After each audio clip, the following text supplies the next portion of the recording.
નમસ્કાર, સ્વાગત છે આપનું દેશ ધનાધન આઈપીએલમાં. આપ જાણો છો કે દેશ ધનાધન આઈપીએલમાં વિવિધ જે ટીમો વચ્ચે જે મુકાબલા થતા હોય છે એની ચર્ચા કરતા હોઈએ છીએ. ખાસ વાત કરીએ રવિવારની તો સનરાઇઝ હૈદરાબાદ વર્સિસ ગુજરાત ટાઇટન્સની જે મેચ હતી અને એ મેચ જે હતી એ હૈદરાબાદના રાજીવ ગાંધી ઇન્ટરનેશનલ સ્ટેડિયમમાં રમાઈ હતી. આમ તો એવું લાગતું હતું કે રોમાંચક મુકાબલો થશે, બંને ટીમો મજબૂત છે, પણ જે પ્રમાણેની વાત કરીએ તો ગુજરાત ટાઇટન્સની ટીમ 7 વિકેટે જીતવામાં સફળ રહી છે. ગુજરાત ટાઇટન્સે ટોસ જીત્યો અને પ્રથમ બોલિંગ કરવાનું નક્કી કર્યું અને સાથે જ જે સનરાઇઝ હૈદરાબાદની ટીમ બેટિંગ કરવા ઉતરી ત્યારે 20 ઓવરમાં 8 વિકેટ ગુમાવી 152 રન બનાવ્યા. અને હૈદરાબાદ તરફથી વાત કરીએ તો નીતિશ રેડ્ડીએ 31 અને હેનરિક ક્લોસને 27 રન બનાવ્યા. ત્યારે 152 રન સુધી આ ટીમ સ્કોર કરી શકી.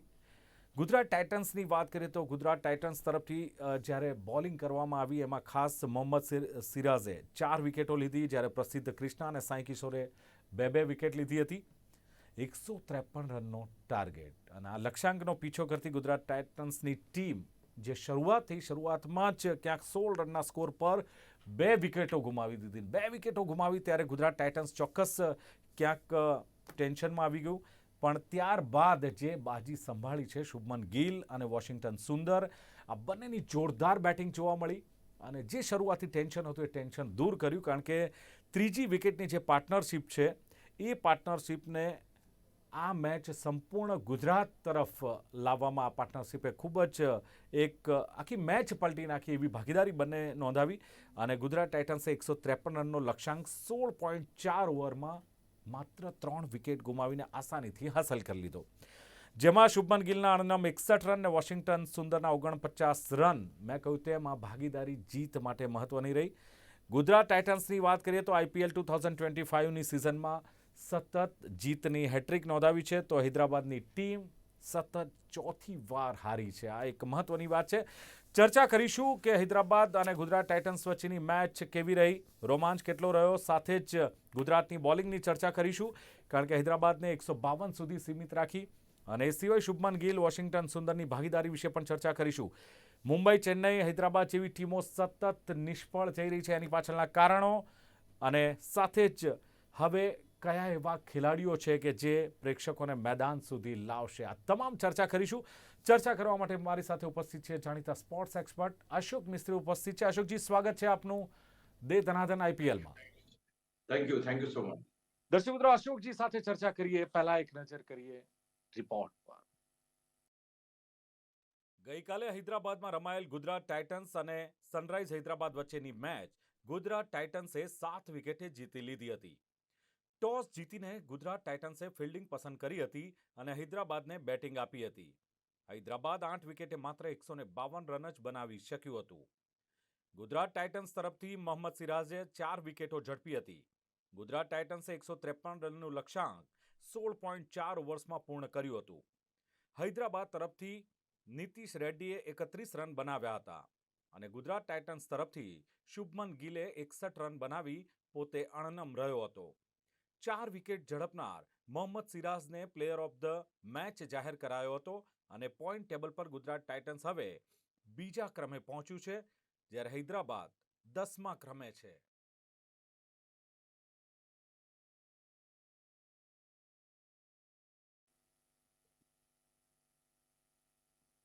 અશોકજી, રવિવારનો મુકાબલો ગુજરાત ટાઇટન્સ અને હૈદરાબાદ વચ્ચેનો મુકાબલો, આમ તો બંને મજબૂત ટીમો કહી શકાય, સારી કહેવાય.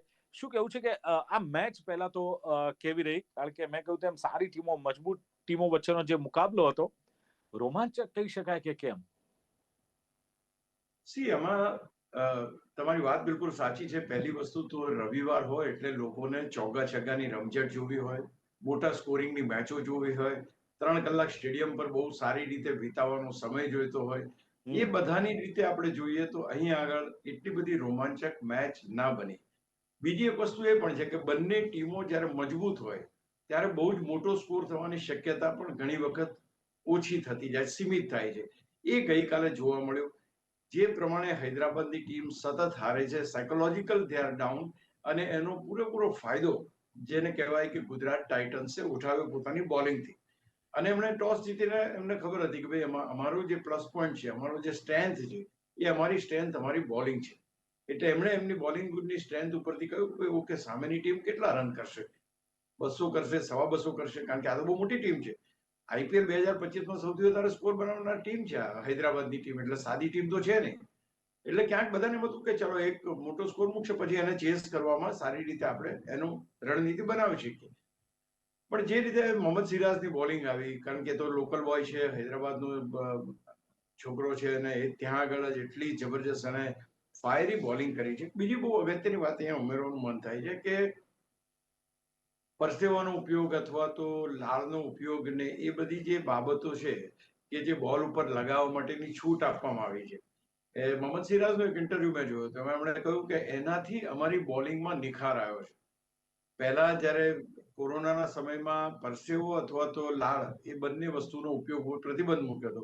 પછી પરસેવો ઓકે થયો હતો, ને હવે છેલ્લે એમણે લાળ અથવા તો જે કહી શકાય કે બોલ ચમકાવવા માટેની જે પ્રવૃત્તિ અત્યાર સુધી જે થતી હતી એ ક્યાંક ને ક્યાંક એનાથી, તો એનાથી બોલર્સને ફાયદો છે, ખાસ કરીને સિરાજ જેવા ખેલાડીને કે જેની પાસે પેસ છે, પણ જ્યારે થોડો બોલ જૂનો થાય ત્યાર પછી એની મુવમેન્ટ રિસ્ટ્રિક્ટ થાય છે.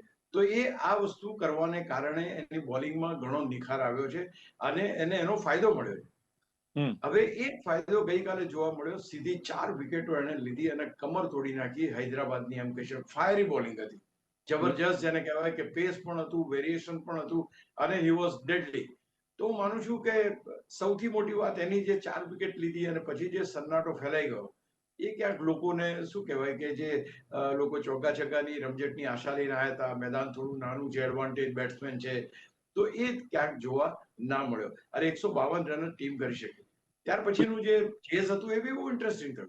તમે જે હમણાં કહ્યું કે શરૂઆતમાં 2 વિકેટ પડી ગઈ એટલે થોડું પ્રેશર તો આવી ગયું કે આ તો આ ટીમે પાણીમાં બેસી જશે, પણ એવું ના થયું. ત્યાર પછી શુભમન ગિલ અને રુધરફોર્ડ અને વોશિંગ્ટન સુંદરે બાજી સંભાળી લીધી અને ટીમને જીતાડી. અહીંયા 2-3 વસ્તુ બહુ સરસ મજાની થઈ છે. એક તો ગુજરાતની ટીમ ફરી એકવાર લયમાં આવતી જોવા મળી છે. હૈદરાબાદની ટીમ સતત બેકફૂટ ઉપર જતી જાય છે. એટલે સૌથી મહત્વનું અત્યારે ધારો કે પોઈન્ટ ટેબલ ઉપર જ્યારે આપણે ચર્ચા કરીશું ત્યારે ખ્યાલ આવશે ભાઈ ચેન્નઈ તો છેલ્લે, મુંબઈ તો છેલ્લે, હૈદરાબાદ તો છેલ્લે. આ બધી જે ધુરંધર ટીમો હતી અત્યારે તળિયા ઉપર દેખાય છે. એ ક્યાંક ને ક્યાંક બહુ ચિંતાનો વિષય છે, કારણ કે જે રીતે ટીમો રમી રહી છે એમાં કઈ ટીમ આગળ નીકળશે, કઈ ટીમ ફાઇટ બેક કરશે, હજુ સુધી કોઈ ચિત્ર સ્પષ્ટ થતું નથી. કોઈની કન્સિસ્ટન્સી જીતવામાં કે હારવામાં દેખાતી નથી. અહીંયા આગળ 3 જીત જોવા મળી તો પેલી બાજુ હાર જોવા મળી એટલી જ. તો જ્યાં હૈદરાબાદની વાત કરો તો સતત મેચો હારતા રહ્યા છે. તો ક્યાંક હજુ આગળ ઉપર જે રોમાંચક સ્થિતિઓ ઊભી થાય અલગ છે, પણ અત્યારના તબક્કે એક સારામાં સારી ટીમ એ સૌથી છેલ્લા ક્રમે છે, એ ક્યાંક અહીંયા આગળ નોટ કરવા જેવું લાગે છે. જી બિલકુલ અશોકજી, એક મહત્વની વાત આપે કરી. મુંબઈ, ચેન્નઈ, હૈદરાબાદ જેવી જે મજબૂત ટીમો છે, અને આ મજબૂત ટીમો જો કદાચ નિષ્ફળ જાય છે અથવા સારું નથી રમી રહી, તો શું લાગે છે કે જે ક્રિકેટ રસિકો છે કે અથવા જે લોકો આઈપીએલ જુએ છે એમનો રસ ઓછો થતો હોય, ઇન્ટરેસ્ટ ઓછો થતો હોય એવું લાગી રહ્યું છે? તમારી વાત અમુક દ્રષ્ટિએ સાચી છે. આપણે જાણીએ છીએ કે 60% ક્રિકેટ છે, 40% મનોરંજન છે. એટલે 40% મનોરંજન તો મેળવવા માટે ત્યાં આવવાનું, ટિકિટ લેવાની, ત્યાં બેસવાનું, ત્યાં આગળના ફન, ફૂડ ને આ તે બધું એન્જોય કરવાનું છે. ક્રિકેટની વાત કરીએ તો ક્રિકેટ ચોક્કસપણે હેમ્પર થાય છે. આ વખતે આઈપીએલમાં જે રીતે ટીમો બની છે એના કરતાં જે ટીમોનું પ્રદર્શન છે એ ઘણું નિરાશાજનક છે. મેં હમણાં જેમ વાત કરી કે ટોપની બધી ટીમો છે અત્યારે બોટમ પર જોવા મળી રહી છે. જે ધુરંધર બેટર્સ કહેવાય, હેડ, કે જે સૌથી સારામાં સારા ફોર્મમાં ચાલતો ખેલાડી આજે રમી નથી શકતો, ક્લીન બોલ્ડ થાય છે. અભિષેકની વાત કરો, એક મેચમાં તો જોરદાર પ્રદર્શન કર્યા પછી પાણીમાં બેસી ગયો. ઈશાન કિશન નથી રમી શકતો, રેડ્ડી નથી રમી શકતો. તો આ એક બહુ ચિંતાનો વિષય તો ચોક્કસ છે. બીજું સૌથી મહત્વની વાત દિલીપભાઈ મારી દ્રષ્ટિએ લાગે છે કે તમારી પાસે સ્ટાર પ્લેયર્સ નથી. Star player in the sense કે એવા ખેલાડી કે જે લોકોને મેદાન સુધી લાવે, એ ખેલાડીઓની પણ ક્યાંક કમી છે. અહીં આગળ જે મોટી મોટી અને સારી ટીમો જો આ રીતે પ્રદર્શન કરે તો ક્યાંક ને ક્યાંક જોવાવાળા જે જાય એ નિરાશ થાય. ભલે બોલરોનું સ્થાન હોવું જોઈએ, બધી જ વાત બરાબર છે, પણ આ જે રમત છે એ માત્ર ને માત્ર બેટર્સની રમત છે. જો બેટર્સને રમવાની મજા નહીં આવે અથવા તો એ સ્કોર નહીં કરે તો આઈપીએલ ને લોકો જોવા માટે નહીં આવે. કોઈ સારી બોલિંગ જોવા નથી આવતું, ટુ બી વેરી પ્રિસાઇઝ. અને બીજું કે અહીંયા કોઈ લોયલ્ટી નથી. આપણે ગુજરાત ગુજરાત કરીએ પણ આમાં તો ગુજરાતનો કોઈ ખેલાડી જ નથી. એટલે લોયલ્ટી નથી. હૈદરાબાદની વાત હોય તો ચલો ક્લાસેન સરસ રમતો હોય તો એના ચોગ્ગા છગ્ગા લોકોને જોવા ગમે છે. અને શુભમન ગિલ છગ્ગા મારે તો એને પણ આપણે બિરદાવીએ. એટલે લોયલ્ટી નથી. જ્યાં લોયલ્ટી ના હોય ત્યાં શું છે કે ભાઈ કોણ રમ્યું સારું, કોણે ચોગ્ગા છગ્ગા માર્યા, કોણે એન્ટરટેન કર્યું, એ વસ્તુ બને છે. એટલે અહીંયા આગળ જો લો સ્કોરિંગ મેચો હશે તો લોકોનો રસ જે છે એ રસ ઓછો થાય એ સ્વાભાવિક છે. કારણ કે આ બેટ્સમેન ઓરિએન્ટેડ ગેમ છે. અત્યાર સુધી આ મેચો બધી ચાલી છે 170, 180, 200, 250, 284. કેટલા બધા રન માર્યા. હૈદરાબાદે તો આખી આઈપીએલ નો ઇતિહાસ બદલી કાઢ્યો. તો ક્યાંક લોકોને મોટા સ્કોરની અપેક્ષા હોય ત્યાં નિરાશા મળે છે. તમારી વાત બિલકુલ સાચી છે કે તમે આવો ને મેચ એન્જોય ના કરો તો બાકીની બધી ઘટનાઓ નો ડાઉટ તમે એન્જોય કરો, પણ તમે 60% ક્રિકેટ છે એ ક્રિકેટ જરા પણ એન્જોય ના થાય એ મજા ના આવે. બિલકુલ. તો અશોકભાઈ, આપ જે પ્રમાણે કહી રહ્યા છો કે લો સ્કોરની મેચો થાય છે અને સાથે જ મોટા સ્કોરની જે અપેક્ષા ક્રિકેટ રસિકોને હોય છે, તો એક સવાલ એ પણ થાય કે હવે મેદાન સુધી લોકોને ખેંચી લાવે, ક્રિકેટ રસિકોને, પ્રેક્ષકોને, એવા ખેલાડીઓ કયા? શું ધોની, રોહિત, વિરાટ જેવા કરિશ્મા કોઈમાં દેખાય છે ખરા? અશોકજી, કેટલી અપેક્ષા ક્રિકેટ રસિકો રાખી શકે આમાં? બસ એ તમે બહુ જ સાચી વાત કરી કે મહેન્દ્રસિંહ ધોનીને પૂછવામાં આવ્યું તમે રિટાયર કેમ નથી થતા? ત્યારે એણે કહ્યું કે જ્યાં સુધી લોકો મને પ્રેમ કરે છે, લોકો હું મેદાન ઉપર આવવાથી લોકોને આનંદ થાય છે ત્યાં સુધી હું રમીશ. જી. એ મેદાન ઉપર આવે છે તો આખું મેદાન ચેન્નઈનું એ યલો ટી શર્ટમાં દેખાય છે. આ ક્રેઝ ક્યાંય જોવા મળ્યો નથી, ક્યારેય જોવા મળશે નહીં. એણે કહ્યું ગુજરાત ટાઇટન્સ અને ચેન્નઈ સુપર કિંગ જ્યારે ફાઇનલ રમ્યા ત્યારે ફાઇનલમાં ગુજરાત હાર્યું.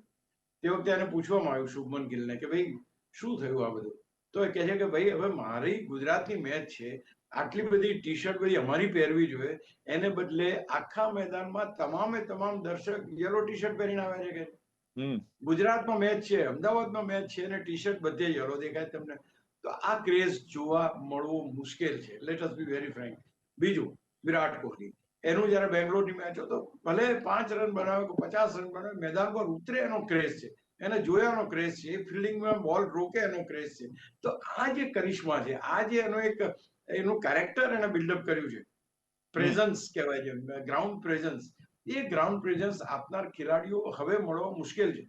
રોહિત શર્મા ભલે તમે ગમે તેટલું એ કહી શકો કે ભાઈ નથી રમતો કે આ છે કે તે, પણ જ્યારે મુંબઈ ઇન્ડિયન્સ જીતતી હતી અને 5 વાર જ્યારે ચેમ્પિયન એને બનાવી છે ત્યારે એ પણ શેરની જેમ જ ગરજતો હતો. એને જોવા માટે મુંબઈ ઇન્ડિયન્સનું એટલે વાનખેડે સ્ટેડિયમનું મેદાન ઉપર મુંબઈ ઇન્ડિયન્સની ટી શર્ટ પહેરીને લોકો આવતા હતા.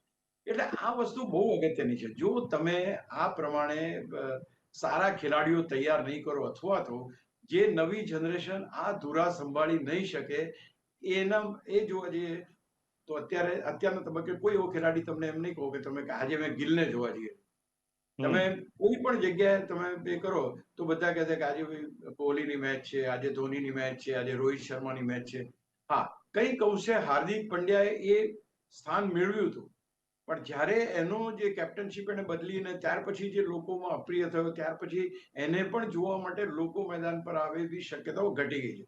નાઉ તમે મને કહો અત્યારના ખેલાડીઓ જે કોઈ છે, આમ ટોકિંગ અબાઉટ ઇન્ડિયન પ્લેયર્સ, ખાસ તો ફોરેન પ્લેયર્સ તો જે છે કારણ કે ત્યાંના તમે ટોપ મોસ્ટ પ્લેયર્સ લો છો. ઇન્ડિયાનો કયો એવો ખેલાડી છે કે તમને ધોની જેવો એ હોય કે તમને વિરાટ જેવો લાગે કે રોહિત શર્મા જેવો લાગે? There is nobody. બિલકુલ નહીં. 2 વર્ષ પછી અથવા 1 વર્ષ પછી જ્યારે તમારી પાસે દિગ્ગજ ખેલાડીઓ નહીં હોય ત્યારે એ ખેલાડીઓને મેદાન ઉપર ક્રિકેટ જોવા આવવા માટેનો રસ નહીં હોય. હા, એ હશે એન્ટરટેનમેન્ટ નવું થશે, બીજી કંઈક નવી ઘટનાઓ થશે, બેટ્સમેન માટે વધારે કંઈક ફાયદા થશે. પેલા કહે છે ને કે બેનિફિટ જાહેર કરે ને, જેમ સરકાર પેકેજ જાહેર કરે ને, એટલા આઈપીએલ વાળા પેકેજ જાહેર કરવું પડશે કે એમાં બેટ્સમેનો ચોગ્ગા છગ્ગા મારે કે મિનિમમ આટલા છગ્ગા તમારે મારવાના એમ કરીને. પણ ઇન્ડિવિડ્યુઅલી પર્સનલી કોઈ ખેલાડી આ 3 સિવાયનો એવો હજુ સુધી નથી દેખાતો કે જેને જોવા માટે લોકો મેદાન ઉપર આવે અથવા તો એના નામની ટી શર્ટ પહેરે અથવા તો એ ટીમની ટી શર્ટ પહેરે. હું માનું છું કે આ કરિશ્મા જે છે એ હજુ મારા ખ્યાલથી વર્ષો થશે. Somebody will have to play. હું એટલે ટાઈમ એન્ડ અગેન મારા કાર્યક્રમોમાં કહું છું કે ભાઈ આ ચાલુ રાખવા માટે, કન્ટિન્યુ કરવા માટે નવા ખેલાડીઓ ટેક ઓવર કરવું પડશે, ઇન્ટરેસ્ટિંગ ક્રિકેટ રમવું પડશે, સાતત્યભર્યું ક્રિકેટ રમવું પડશે, નામ બનાવવું પડશે, સ્કોર કરવો પડશે, તો લોકોના દિલમાં તમને સ્થાન મળશે. આજે તમે ઈશાન કિશનની વાત કરો, પહેલી મેચમાં સેન્ચુરી મારી 45 બોલમાં સદી, ત્યાર પછી 3 મેચ નિષ્ફળ. ભૂસાઈ ગયો, તરત જ ભૂસાઈ જાય. તો આ વસ્તુ જે છે એ યુવા ખેલાડીઓ કારણ સમજવું પડશે, નહીતર 1-2 વર્ષ પછી IPL ને લોકભોગ્ય એટલે લોકોને મજા આવે એવી બનાવવા માટે બહુ મોટી તકલીફો ઊભી થઈ શકે. ચલો જી. બિલકુલ અશોકભાઈ, આપણે તો ગુજરાત ને હૈદરાબાદની વાત કરતા હતા, પણ આપના અનુભવના આધારે થોડું પૂછી લીધું કે ભાઈ હવે આ સતત જો આવી સારી ટીમો નિષ્ફળ જાય છે તો જે IPL નો જે ક્રેઝ છે અથવા જેને આપણે રોમાંચ કહીએ છીએ, ઇન્ટરેસ્ટ કહીએ છીએ, લોકોનો ઓછો થાય છે. કેમ એક આ સવાલ પણ મને થઈ ગયો. અને બીજું એમ કે આ કરિશ્માઈ ખેલાડીઓ હજુ કેમ એવા નથી કે જે કદાચ ધોની હોય કે રોહિત હોય કે પછી વિરાટ ની વાત કરી કે એના થ્રુ મતલબ જે લોકો સ્ટેડિયમ સુધી આવતા હતા હવે આવશે કેમ, આવો સવાલ થઈ ગયો. પણ વળી પાછી આપણે વાત કરીએ ગુજરાતની અને હૈદરાબાદની, તો જે પ્રમાણે અશોકભાઈ ઓલ ગુજરાત જે બેટિંગ જોઈએ તો ઓવરઓલ કેવી રહી? 152 સુધી જે સીમિત રાખવામાં આવ્યા હૈદરાબાદને. બોલિંગ વિશે શું કહેશો? ખાસ તો શુભમન ગિલની જે અર્ધ સદી અને વોશિંગ્ટન સુંદરની ક્ષમતાનો ઉપયોગ ગિલે બરાબર કર્યો છે કે કેમ, શું લાગે છે? આ બંને વસ્તુને આપણે જોઈએ તો પહેલા આપણે ગુજરાતની બોલિંગની વાત કરી. Siraj has bowled superbly. એમાં કોઈ Prasidh Krishna, another fast bowler who is really impressive. 25 રનમાં એણે 2 વિકેટો લીધી છે. અને સાઈ કિશોર જે હંમેશા એક સ્પિનર તરીકે સારું પ્રદર્શન કરે છે, એણે 2 વિકેટો લીધી.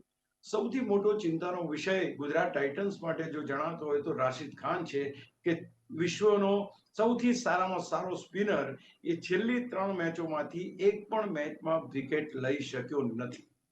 તો આ એક સૌથી મોટી ચિંતાની વિષય. Now coming back to batting of Gujarat. Gujarat ટાઇટન્સની બેટિંગ આમે ગુજરાત ટાઇટન્સની બેટિંગ શરૂઆતથી શુભમન ગિલ જ થોડો જલ્દી આઉટ થઈ જતો હતો.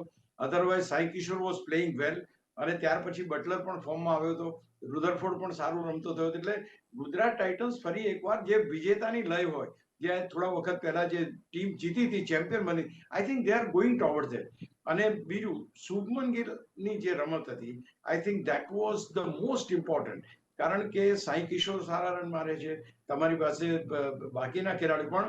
શુભમન ગિલ ફોર્મમાં નહોતો. કાલે શુભમન ગિલ અને જે રીતે સુંદરે 56 બોલમાં 90 રનની પાર્ટનરશિપ બનાવી, ધેટ વોઝ ફેન્ટાસ્ટિક. હું માનું છું કે અહીંયાથી રિવાઇવલ થયું છે. અચ્છા, બીજો તમે સવાલ વોશિંગ્ટન સુંદરનો પૂછો. પોટેન્શિયલ ખેલાડીઓનું કેપ્ટન બહાર કાઢી શકે, એને ઉપર બેટિંગમાં લાવવામાં આવ્યો, એને ઇન્સ્ટ્રક્શન્સ આપવામાં આવી કે have to go for the shots. એણે જબરજસ્ત બેટિંગ કરી અને ક્યાંક એ પાર્ટનરશિપ પણ બનાવી.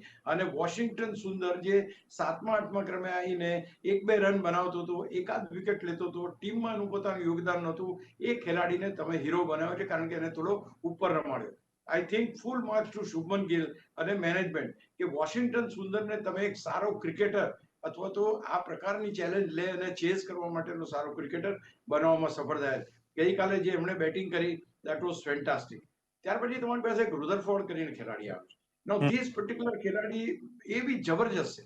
અને આ વેસ્ટ ઇન્ડિયન પાસે બી એવી રીતના 47 રન અણનમની ભાગીદારી કરી, એ પણ એમને બહુ સારો બન્યો. એટલે ગુજરાત ટાઇટન્સના શરૂઆતના 5 બેટર્સ, સુદર્શન જોઈ લો, શુભમન ગિલ જોઈ લો, ત્યાર પછી તમારી પાસે બટલર છે જોઈ લો, ત્યાર પછી તમે રુધરફોર્ડ જોઈ લો, હવે વોશિંગ્ટન સુંદર ઉમેરાય છે.